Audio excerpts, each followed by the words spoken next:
Welcome to the Creator Files podcast. I'm your host, Julia, and today we have Ricky with us. First, we want to just tell you what this podcast is all about. We have a few goals. One of them is that we love experimenting with things and trying new challenges. And so we really want to have a platform where we can take you along on those experiments and kind of update you as we go and even give you a chance to make content along with us using the strategies that we discovered during the experiments. Another way we're doing that, go ahead. I was just going to say, I feel like there's so much that we just kind of do and try that we never get to talk about publicly because it doesn't make it into a YouTube video. And we just don't have a great outlet for it. We talk about a lot of things in our podcast for our members, but I'm excited for this. Yeah, it'll be a great chance. And we want to collaborate with other creators too and get their opinion on what's working and then test out some of what they are using as their strategies. Yeah, we're really, really excited to finally have a public podcast, and it will be different than our members' podcasts, quite a bit different. Yeah. What would you say the biggest differences are on that? I think with this one is the members' podcast is really like the things we're kind of doing and discussing and the things that our members are most concerned about. That's kind of where we put our focus. Here, I think we're going to be taking a much more deliberate we're going to specifically challenge ourselves to do certain things. We're going to take on specific projects and put a little bit more structure behind that. We're going to do experiments. And then knowing that we have this platform to talk about that on, it's going to, first of all, I think help us to stay more structured and follow through on a lot of these experiments and challenges that we are doing anyway. But I think that's where it is, with the members podcast, it's a lot more about where our members are and the things that they're facing right now. That's what we're talking about. Here, it's more like, what can you do? What's possible? Let's try to open up our minds to the possibilities of what's available to us as content creators. Yeah, absolutely. And so our first challenge is a YouTube focused one on a fairly new channel. We have brand new, you might say. In this channel, we are not talking about publicly. We're not saying the actual name of the channel yet because we want it to grow organically. Mm-hmm. And the only way with our size audience between Income School and channel makers and now this podcast, the only way for it to grow organically is if we don't tell you what the channel name is. Yes. So that part's a secret, but we're going to try to tell you as much as we can along the way. And Ricky, why don't you tell us what this challenge is? Yeah. So this is, first of all, it's tied to the project Double Time that I started at the beginning of the year. It wasn't ever just a blogging challenge. YouTube was always going to be part of the strategy. But now I'm going to take it a lot further than I originally planned to. So what this challenge is right now there's no content on the channel. It is brand new. Over the course of the last since the beginning of the year, I've been writing content in this niche. I have photos, I have B-roll footage of some stuff, but I hadn't made any videos or anything. And so what I wanted to do is in the month of August, I wanted to film 30 videos, basically a video a day. And then the goal would have been to publish those videos over the course of about 30 days as well. But then it occurred to me that because of the niche and some of the content that I'm filming, that's maybe waiting too long. So now I've adapted the challenge because some of it's like to create the content. For the content to be useful, I have to put it out basically almost as I'm creating it in some cases. Because of seasonality. Seasonality stuff. Yeah, it's very timely. It just, there's kind of a narrow window where it's really valuable. People might watch it. And it's not all of it, but some of the content, it's really important that I get it out this month. I can't wait. Mm-hmm. So I started creating the content. I started filming videos at the beginning of the month. And today, as of recording, it's the 17th, and I've done, I think, 10. So I'm a little bit behind the 30, but I'm not too far behind, and I have a bunch more kind of planned and ready. So, which is kind of the first part, by the way. Making a video starts at planning, right? So if I have 20 planned, but only 10 filmed, I'm probably actually about right on schedule, I think. But originally I was planning to film them all in August, start editing them and stuff. And then by September 1st, I would start publishing them, September 1st through 30th. And so then I would have some edited ahead of time, and then I would just kind of edit as needed throughout the month of September, and we're golden. But because I just bumped this up a bit, I'm going to be publishing videos starting next Monday. So I have like 10 filmed and 1 basically edited. And so I'm going to have to start like editing a bunch this week while still filming. And then it'll be kind of like a rolling thing where I'm publishing videos, but I'm needing to plan, film, and edit to keep up with that. So starting Monday, 30 days of videos being published on the channel. And it is going to be a daily publishing. So it's not Daily just publishing. 30 within Not the 30 days. in 30 days. It's for 30 days I publish daily. Not missing a day. Yeah. Awesome. And so that we talked about is kind of like the first level of success that we're kind of measuring, that if you don't miss a day, then we will consider this challenge a success. Right. Of course, there are other outcomes we're hoping to get to. We'll talk about that in a second. Really quick though, let's talk about shorts, because I know you're going to be doing some shorts, but you don't want it to be an excuse of, okay, well, I don't have time today, so it's just a short. Yeah, why don't I just take that one video I filmed and cut it into 10 shorts and we'll call it good? No, we're not doing that. So I decided that less than 20% of the videos, so I mean, that's up to 6 videos. As of now, I filmed 1 short.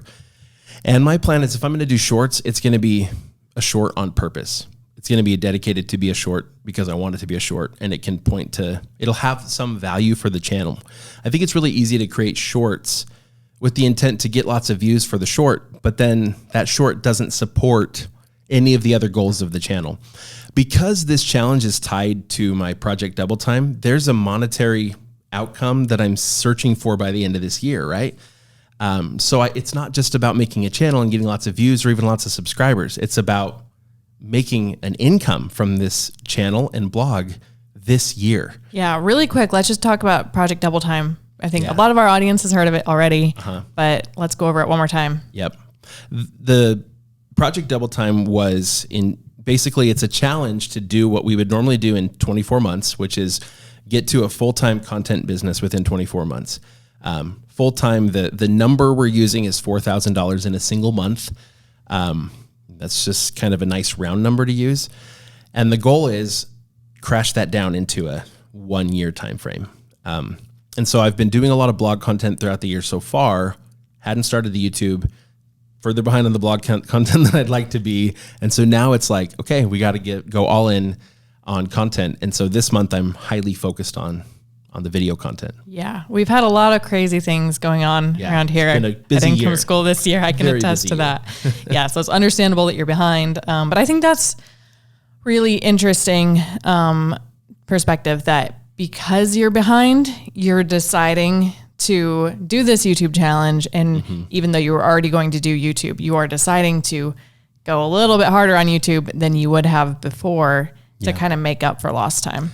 Yeah, video content has the capability, YouTube as a platform really, it spreads a lot faster. I can make a very search-friendly video and it can be ranking on YouTube search tomorrow.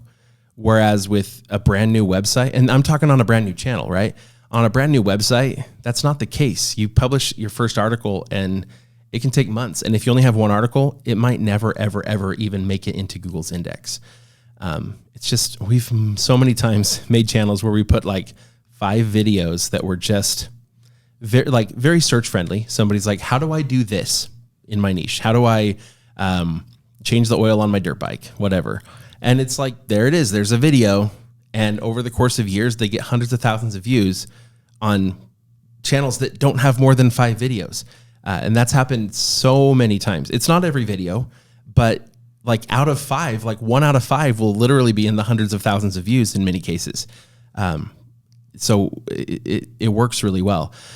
But also because of the spreadability, the way that YouTube shares your content. So it's like I get some search-friendly content out there, but then my other content, YouTube's like, oh, well, this is the audience that likes your videos. And they just give them more and more and more. It's very different and very quick growth compared to a blog. And so if we're in a time crunch, rather than going out and like trying to build tons of links on my blog or something like that. Yes, I'll probably do some industry outreach. I'll probably talk to some other podcasters, maybe be on some podcasts in that industry, that kind of stuff. But none of that's going to have the same quick growth that we can get with a YouTube channel. And when you have a good YouTube channel, it's really easy to make a video that points viewers toward a great piece of content on the blog. And then that piece of content suddenly shoots up in the rankings, gets lots of traffic, and starts getting organic Google traffic from there.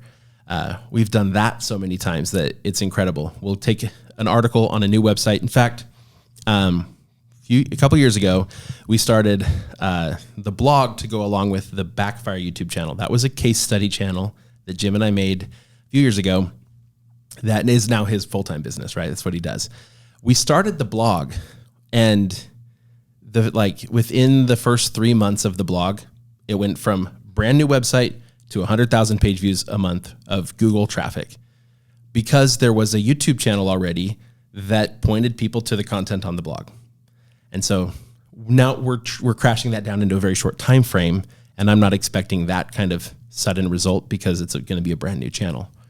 But it's a similar strategy. But that's the strategy. And so how much of the content do you plan for this month, if you're even being specific about it, do you hope is going to be search focused, or are you planning to be search focused versus just high spreadability on the homepage and things like that? Yeah, I think most of the videos, well, at least half probably, will have something in them that does answer a specific search query. But all of the videos, I also intend to make them connection friendly, make them interesting to watch, so that even if they just showed up in someone's feed and they had a mild interest, they would potentially want to watch them. The goal with every video, whether or not it's kind of search focused, I think the goal with every video is to, create a bit of a relationship with the viewer so that they would want to subscribe. It doesn't do me a lot of good to make totally search focused videos that are just a very helpful but dry tutorial where people are like, oh, cool, that was super helpful, thanks. And then they leave and they don't even remember what channel they watched it on. I'd rather make sure that in every video, it's like just really clear, this is what we do here. This is what we're all about. If you have interest in this topic at all, this is where you're going to find more content. And one of the things I'm hoping to get out of publishing so much content quickly is that within a week of publishing on the channel, there will be at least a small library now of content, so that when people watch one video, if they do go check out the channel, they'll see, oh, there's other stuff, and oh, it's coming quickly.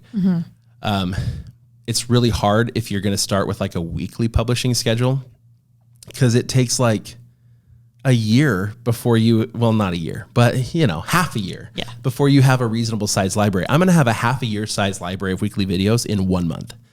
And I think that is going to be something that causes people to have a reason to want to subscribe. Yeah, really increases the subscribability, because even if you go to a channel and you see, okay, there's 3 videos, I think a lot of people don't even bother to notice when the first one was published. Right. They wouldn't even bother to notice, oh, but that's still weekly, so there's going to be one next week. I think often they just kind of think, oh, there's not a lot of videos. Channel. It's a new channel. Yeah. So that'll help a lot. It's exciting. Are you anticipating any specific results aside from, we have the input goal, right? Of you're just going to publish, and that is what we're considering a success for this challenge. What are you hoping is kind of the output?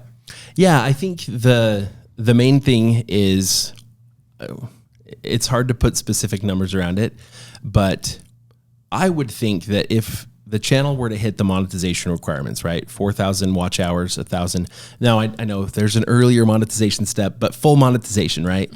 1,000 subscribers, 4,000 watch hours. If we hit that, then by 1 month after the 30th video is out there, I think that would be pretty great. I think that'd be a nice success.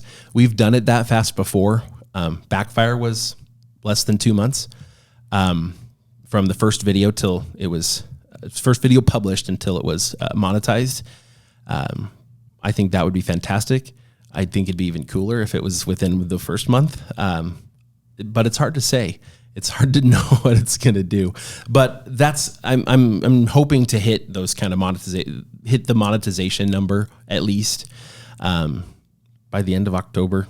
Do you remember how many videos Backfire had on it when you reached the monetization? I think only like 6 or 7. Wow. But again, at the time, we made videos that were really timely for that season. And so we knew there would be search volume for those videos. But again, we made them in a way to try to make them interesting so that people would want to come back. So in addition to the watch hours, we got the subscribers.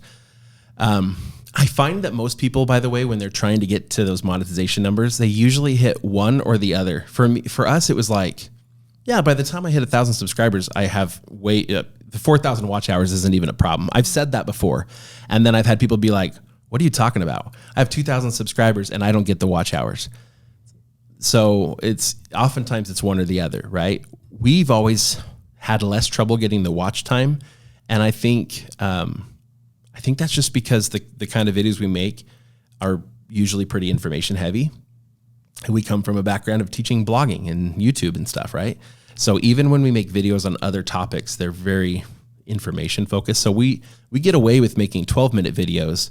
So the average watch time, it's still only 5 to 6 minutes per view, but that's long. How many people are making 4-minute videos and getting a watch time of 1 minute average? Right. It's really common. And so it just, I don't know. I don't think we're going to have any trouble hitting that. So yeah, as long as you can make it so that people want or need to watch more of it, and you make it interesting enough that they would want to subscribe for more, then you're not going to have any trouble hitting those numbers as long as those videos can get viewed by enough people. Sure. And I think a key difference too with your strategies that you've done in the past is you're very specific about your niche and your audience. Right. And you make videos that people are going to want to watch every video on the channel. That's is true. Usually the goal. I think often content creators, especially people who are less experienced, they'll jump around a little bit. Maybe they're still figuring out what they want their topic to be, who their audience is. And then you might get a few subscribers to each video. But if those subscribers aren't watching the other videos, you're not going to have the same watch time that you typically see. Right. And so I think that's a really good sign that your audience likes every video, or maybe most videos, or at least multiple videos than just the one they clicked on, if you're getting those watch hours faster than the subscribers. Yeah, that's one of my concerns with this current channel, because I am going into a really big industry and it's a really big topic. And I'm trying to walk that line between getting pigeonholed into just one little piece of it and going so broad that, there's not a lot of continuity for people watching one video and then the next. Because of the seasonality of aspects of the topic, I am kind of going a little heavy on one piece of it, but I'm also going to be mixing in other videos that to some people in the audience might feel totally unrelated. But I'm doing that to be careful. I don't want people to think, oh, this is a channel about this one small piece of the niche. So I think it's important that I include the other stuff so that YouTube gets the audience right from the beginning.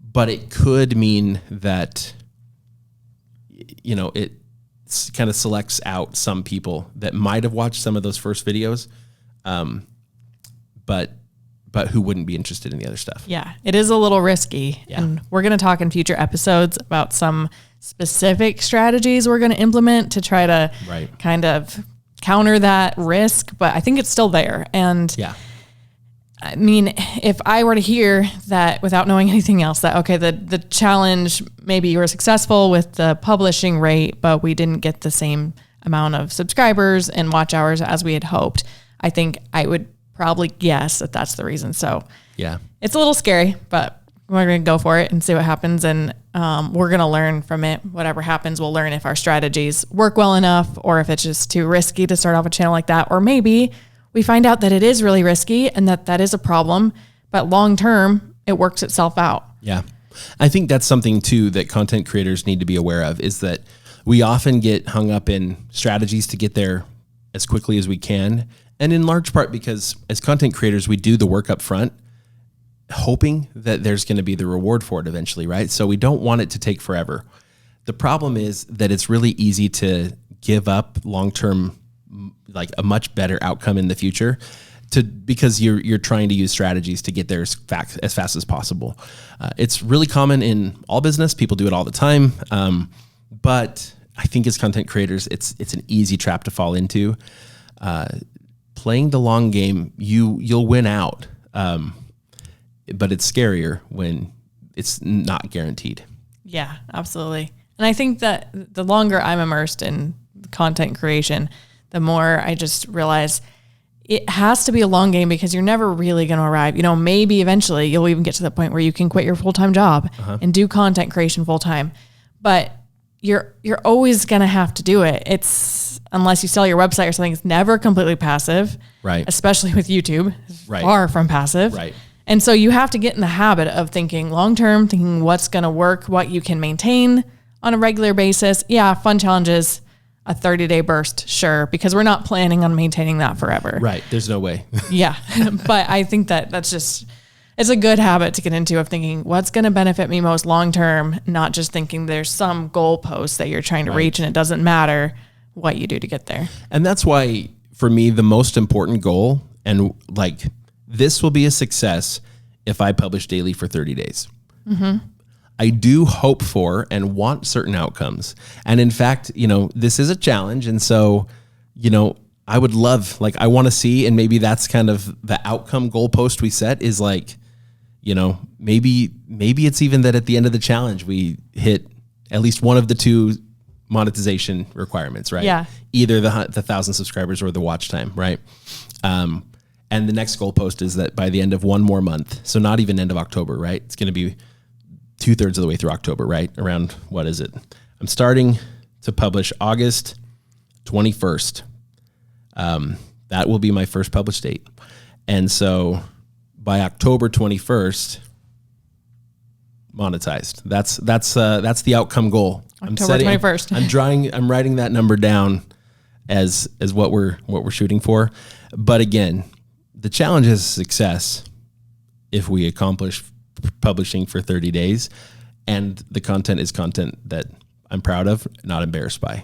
I'm going to add that caveat. Yes, absolutely. And that's another direction I think that I think people often, it's so easy to just go too far one way or the other. You either go too far obsessing over quality, then you're procrastinating because it's overwhelming and terrifying to try to get out a perfect video. And so then you're not publishing enough, or you get so fed up with that you decide to do some challenge and just make the content, just grind, just be consistent and not worry about it. And then the quality can suffer. Yeah. And so it's a really difficult balance to find. And it sounds like you have a good kind of strategy to deal with that. Yeah. Would you say that you struggle more with one over the other, like more with attention to detail and maintaining the quality, or more with perfectionism? With blog content, I think perfectionism. I think it's like, it's not good enough and I keep working on it. I've been doing this long enough that I've worked with enough people that I don't think I struggle with it to the extent that a lot of bloggers do. I see a lot of people that get paralyzed by it and spend way too long. I can still write and publish a blog post in 1 or 2 hours, Mm-hmm. But I can't, but I will sometimes be like, oh, but I want my own photo for this one. And then, I don't publish it because I'm waiting for the opportunity, or I'm going and I'm literally spending hours setting something up for one picture. And it's ridiculous. It's like, put in a stock photo for now and I'll replace it when I have the opportunity to take a better photo. That would be better. And so I do lean that way. With video content, for some reason, I don't struggle with perfectionism. But I also don't think I've had the problem where I'm just like, let's make a bunch. I don't care. Just put anything out there. Yeah. I've never been okay with that. So I probably struggle more with perfectionism than the other side. Mm-hmm. But with video, for some reason, I think I know why. This is why. Because I would have, just like every normal person, but the first videos I filmed and put on YouTube, I did not have control of. So I started working with Jim on Income School, and he's like, let's go make a YouTube video. And we sat down in his office, and he had this set up with multiple cameras, and it had a little switchboard so he could switch between camera angles during the video. We later got rid of that and just recorded on a cell phone for a while. But so he set that up, and we started going, and the audio was feeding into it. It was just basically everything was feeding in. And so we record this video for like 20 minutes, and I was like, cool. Well, that was interesting. Awesome. Well, so like, what's the process now? Like, do you edit these and stuff? He's like, nope. And there he was, and he uploads it to YouTube. Oh no. And I'm just like, what? And that was how it was for a long time with Jim. We did not edit videos. It was like, we record what we record, and if it wasn't good enough, okay, maybe we'll do a second take. Wow. It was very much, for years even, it was very much like, we'll trim off the front and end if we need to, because you have to push the button. And then when we started doing some kind of fun intros, those were more edited, but the video itself, very few cuts until we'd probably been doing YouTube for at least a couple years. And so I think that cured me of that, because it's just like, well, the channel grew and it worked. So maybe it just doesn't have to be perfect. And maybe people like hanging out with real people. Yeah. You know, you were able to see the benefits, right? And see that it can work and get over that, all those hurdles of being on camera. And yeah, that's really interesting. That's awesome. Good experience that it started out that way. And so now you know. It was not comfortable though. No, I bet it was not. Uncomfortable, and that will help cure you. That's like, it's like what they do in like therapy. It's like, if someone has a really bad phobia, the only way to cure it is exposure therapy. Usually under a controlled environment. This was not a controlled environment, but I also didn't have a legit phobia. I was just a normal person who doesn't want to be on camera. Yeah, but you're thrown into the deep end of you're going to have to tolerate no edits. Yep. And you didn't even plan most of the content yourself, or did you? No, it was more like, here's the topic. At least the first few, Jim was like, I think we should make a video about this. And we would be like, okay, cool. And we'd spend 15 minutes kind of like, these are kind of the bullet points. And then we'd have a discussion. And that was it. Interesting. And then over time, it turned from a discussion to more of a presentation. But even so, like every video I filmed with Jim, in most cases, it was never more than bullet points. Wow. Kind of like a podcast. Kind of like a podcast.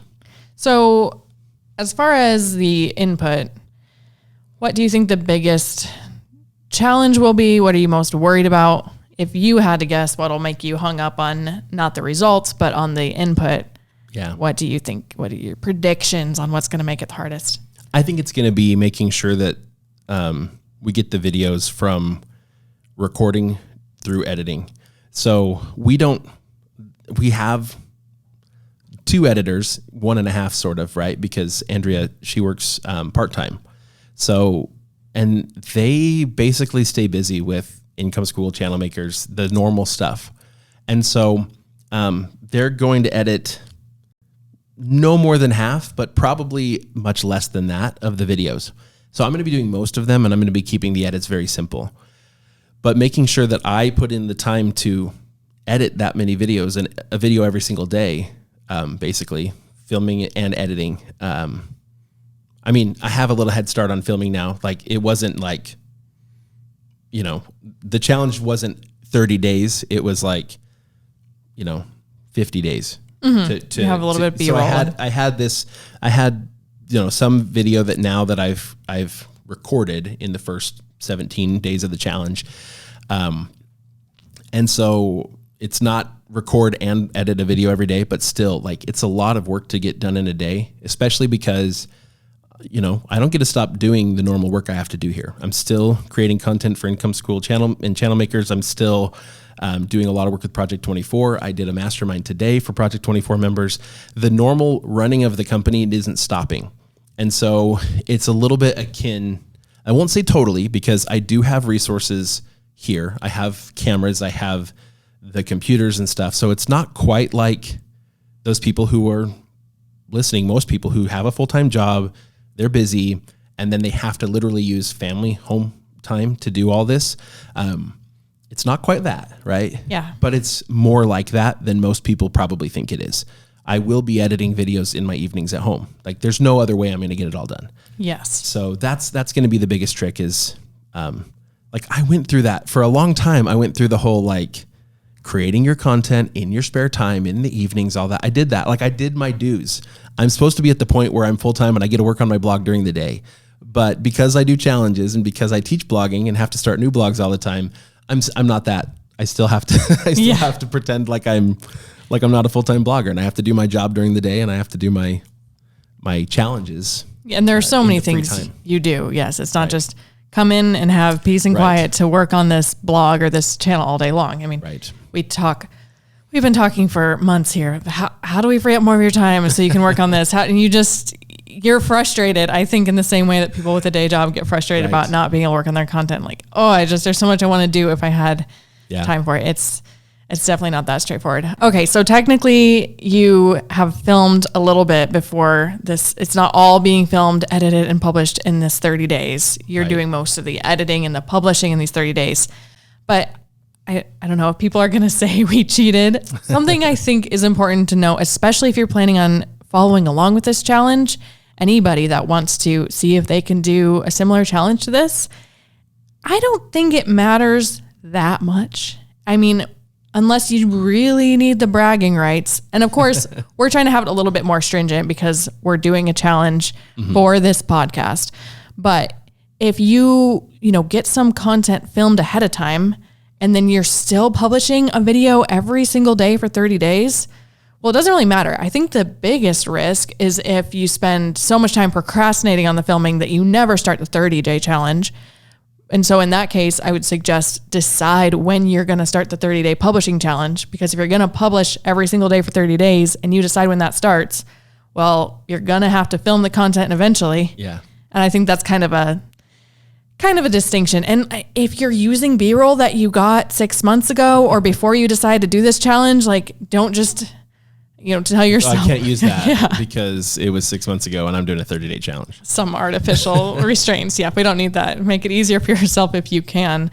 And I mean, it's already a ton to edit and publish all of that. So if you're doing this on your own and you want to, maybe you spend the first 30 days filming and planning and then the next 30 days editing and publishing, however you want to break it down. But no reason to just make it hard on yourself. Yeah, when we came up with this challenge, that was originally my plan, was like film in August, edit some of the videos so I have some ready for September 1st, but then edit and publish throughout the month of September for 30 days. It was originally kind of a 60-day challenge, but publishing 30 videos in 30 days, right? And now I'm actually shortening it from that. So I don't know, to me, it's like ramped up the challenge. Yeah, I think you did too. And how much time do you think this is going to take you? I know it's maybe take a minute to think about because part of the editing, we are going to have the editors here do. I know the majority of it you're going to be doing yourself. Right. And then all the planning, all the filming, all the publishing, probably things like embedding some of the videos on the blog. Yeah. Do you have like a ballpark of how many hours this is going to require? Planning and filming, I've had some videos where it was like, I put an hour into it total, like planning and filming. I have other videos where it was basically like almost a full work day because they required a lot of setup. I had some where I used a kitchen setup, so I had to set everything up and then I have to like do all the stuff, even though I'm only going to take 15 minutes of it to make the video out of. I had to do everything, right? And so I've got a few of those where it was like a full day. The edits, I'm going to try to keep them very simple. And so, 1 to 2 hours a piece. So even if we were to just say, I'm going to spend an average of an hour per video. So let's say if I did half the videos, that means I get 2 hours per video I edit, right? That's still 30 hours. So that's 3/4 of a full work week just on video editing. If I didn't have like another job to do, right? And then, which you do, which I do. And then probably 1 to 2 hours per video most of the time. Maybe up to 6 that I do shorts might be shorter, where I can just like take one little tiny concept and just do it. Like, even if I have to do like 3 takes to get it just right, that'll probably be easier. So I don't know, maybe we say it is 2 hours of video, but man, when you start totaling that up, that's 60 hours there. So that's 90 hours of work. That's more than 2 full work weeks. In 30 days. In 30 days. Even before this challenge, I'm sure you felt like your work weeks are full. They already were. Completely. So that's what it's going to look like. And that doesn't even account for like uploading them to YouTube, adding, putting on end screens, adding some cards, linking to stuff, writing descriptions, that kind of stuff. So, definitely going to want to try to streamline as much of that as I can. For YouTubers, it's like from the very first video, I'm going to create my default description that's got the important things that are going to be in every video description. Create it the first time, then you don't have to ever do it again. Then I can just add a little short blurb at the beginning, any links that I want. For every video, though, I'll create a comment for every single video and then pin it to the top so that, I can have a pinned comment in every video with whatever links I want or whatever call to action. There's a lot of those little things that a lot of people overlook too. There's a lot of small steps. Yeah. And it's great to automate any of them that you can, even if they feel quick. Yeah. I think that's a benefit of doing a challenge like this, is that you get to see just how hard it is. And hopefully not underestimate it. I think it's easy early on in these projects for the excitement to kind of blind you. You're like, oh, I know it's going to be hard, but I'm just going to push through. But if you actually start totaling up how many hours it's going to be, and I mean, if you think about how much free time it feels like you currently have, probably like Ricky, you feel like you have practically none left, right? Unless you sacrifice some sleep. Right. And so anything you can automate, even if it's a 10-minute task, it's going to add up when you're doing a 30-day challenge or a 60-day challenge, or even if you just have a channel for a year or two. Right. It's a huge amount of time. It's not small. Even if the little task is small to do each time, it really does add up and makes a big difference. And it's less mentally taxing to have to keep track of fewer things, and just even motivating yourself to do a little 10-minute task or debating if, does it really matter? Do I need to do it on this one? If it's automated, you don't have to have that battle. You just focus on the important tasks that you have to redo every time, and it makes a big difference. So I definitely look at what you can automate. Descriptions are something we always automate, and we'll add like a paragraph that's unique to every video. But the majority of the description, the links to blogs and other resources, disclaimers, things like that, are just automatically in the template. So YouTube puts it on there when you upload the video. You don't have to worry about it. Thumbnails, I think there's you might not want to use a template every time because you want them to have variety. But as far as like branding, I'd say decide on some fonts. Specific colors and fonts. Yeah. Just decide on it before you publish the first video. That way you can just be consistent every time and not have to overthink it. Yeah. It'll make your branding look better, and it'll be less exhausting to have to decide every time. Cool.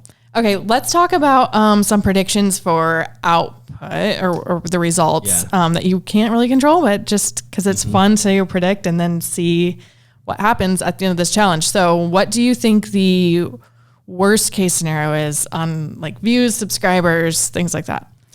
I mean, absolute worst case is like nobody watches a single video, but I don't think that's incredibly likely. We've never had that happen on our channels. And so, worst case scenario, I put out 30 videos, but none of them really do much more than 100 views in the month time period. Just people aren't subscribing, maybe end up with like 50 subscribers. That's probably, to me, I think worst case scenario for this, worst reasonable outcome. I'd say that's still, to a lot of people would sound, I know, they're like, high. that's like pretty normal, right? Good day for some people. Yeah, but you have a lot of experience. So, all right, best case scenario. Yeah. Talked a little about it. Again, I think best, but within the realm of likely would be by the end of the 30 days, like even hitting that monetization number. I honestly think that we can get even well beyond that over the course of the next few months. But I think within that 30-day period, it would be unlikely for most channels to hit that. Yeah. People do, but they're usually people who like some video for some reason just like takes off, right? Yeah. I'm not expecting that with the kind of content that I'm making, and that's fine, right? my goals for the channel are not to have a viral video. So I'm okay with that. So I think the best case scenario, but that's within the realm of reasonable likelihood, would be being monetized at the end of the month. Uh-huh. And so do you expect that there still will be a few kind of outliers that do a lot better than the others? Or are you just hoping for consistent views on all of them? I'd love consistent views. I expect more of a range, especially during the first 30 days, where eventually you get to a point where you have kind of a typical audience, people that watch a fair number of your videos. And so you publish a video and within about a week, they all hit kind of a certain level of views. And then if you go beyond that, and some stay a little bit below, but that's pretty typical for our channels, especially information first kind of channels. I would say that in the first month on a brand new channel, though, because you don't have a standard audience yet, there's going to be a lot where it's like, oh, well, this video did well in search, and so it got viewed more, and so then YouTube pushed it a little further. And so you're just going to have a few that just do better in the very beginning. Mm-hmm. And I would say it's easy to look at those and be like, oh, I'm just going to make more like that. Well, be a little careful with that so you don't end up stuck making only one type of content. Yeah. The reality is at that point, you just don't have an audience yet. YouTube hasn't decided what your audience is, or figured out what your audience is, rather. And so it's just kind of tied to how they perform often in search or how spreadable they ended up being.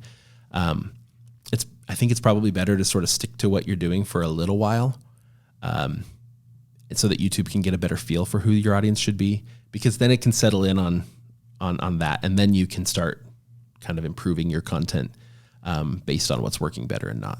Yeah, sure. And there's not as much of a delay as with blogging. With blogging, Absolutely. like you're kind of stuck with a delay.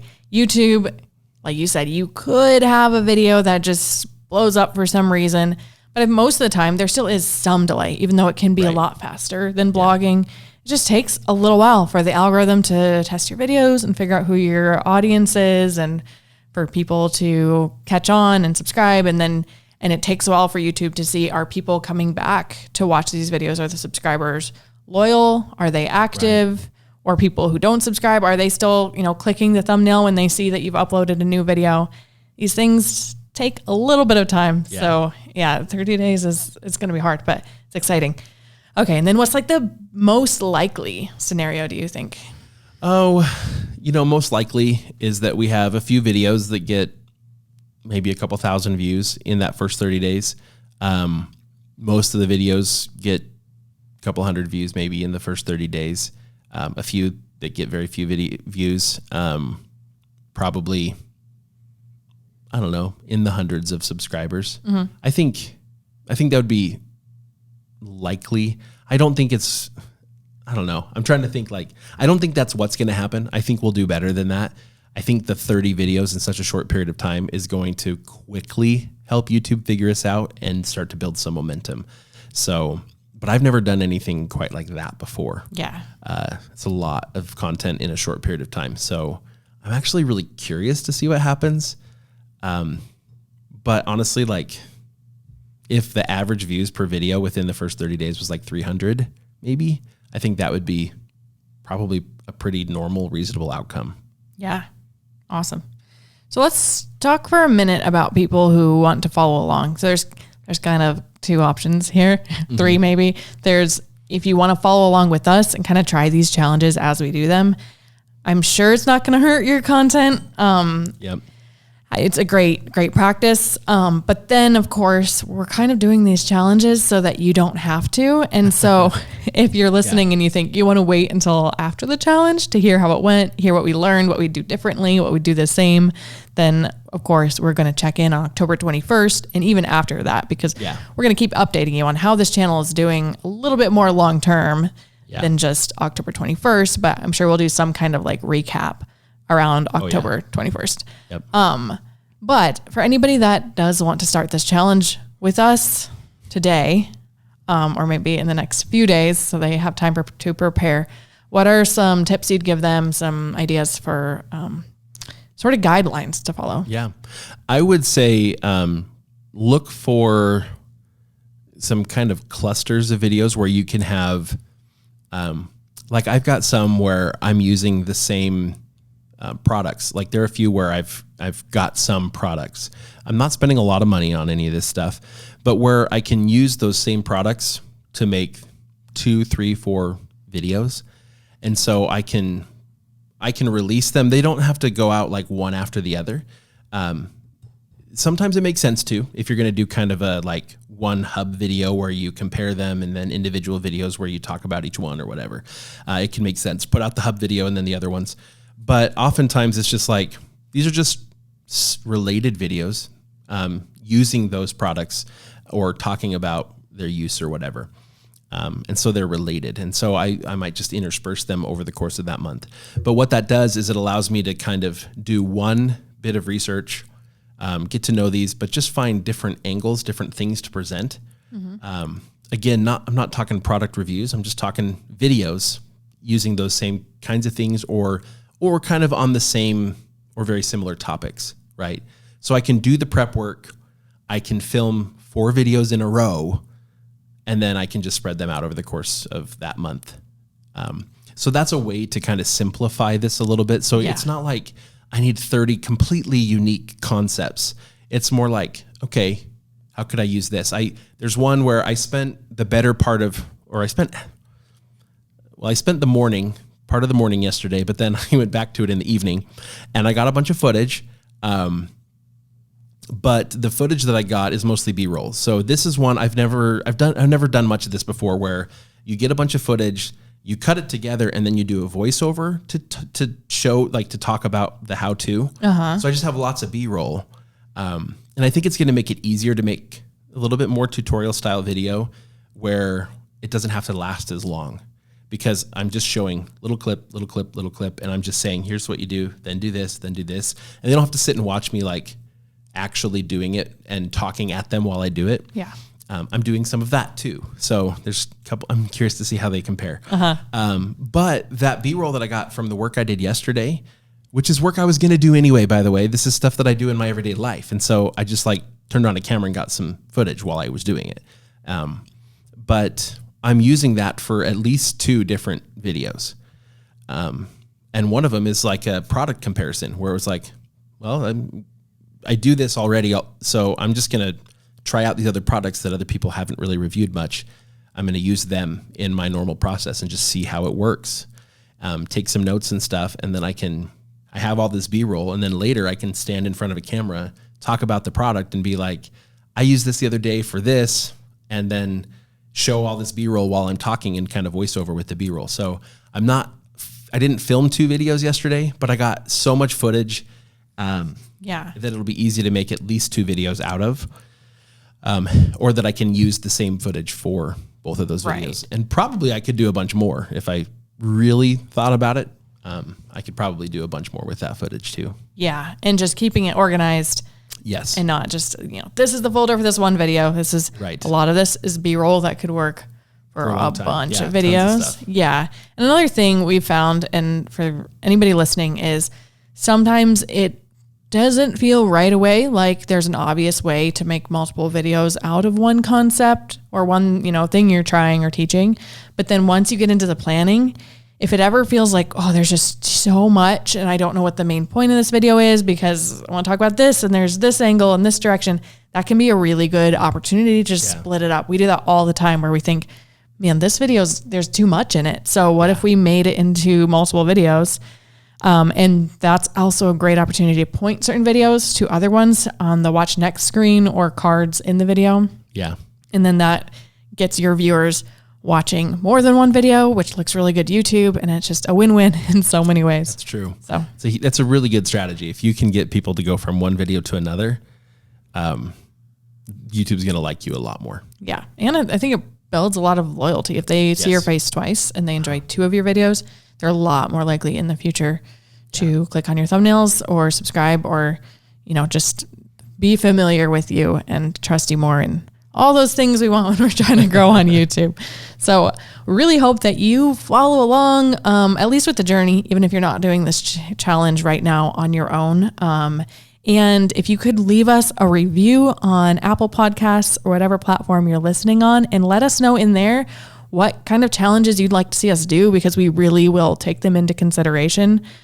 We have all kinds of ideas. We're going to, like I said, interview other creators. We might be doing challenges on things like social media or other platforms, blogging, different kinds of YouTube channels, challenges, all kinds of things. So please leave us a review. It'll really help us grow this podcast, and tell us what you want us to test out, because that's what we're here for. And challenges are really time consuming. It's something that we want to do a lot, because we know how much our audience enjoys them when we do them on our other YouTube channels, but they're so time consuming and it's so much work. And so it's really kind of a great offer to get to suggest what challenge you want to see and have us test it out. Yeah. It's really a big commitment from us that we decided we want to do. We want to do more of that for you, even though it's not the easy route. The easy route is just going back through and talking about past experiences and what we already know. This is kind of the harder, especially more time consuming thing. So take advantage of that, write a review, really appreciate it. And we can't wait to start this podcast. Thank you for kicking it off with us.